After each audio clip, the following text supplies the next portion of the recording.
nou is Shalali is geschreven door Pierre Cardin. Heeft hij nog meer nummers voor jou geschreven? Nou, toen wij het erover hadden om een album te maken, hebben wij gezegd van laten zoveel schrijvers maar komen om liedjes te sturen. En dan, ja, wie het beste liedje heeft, die gaan we gewoon benaderen. En er zijn zoveel goede componisten die goede liedjes schrijven.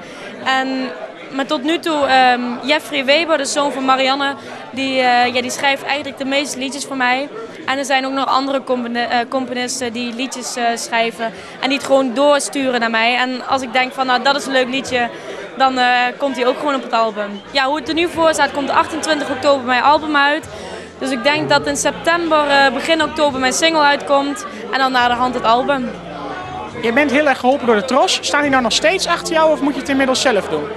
Nee, die staan gelukkig nog steeds achter mij. Daar ben ik echt heel erg blij om. Want het is een hele grote...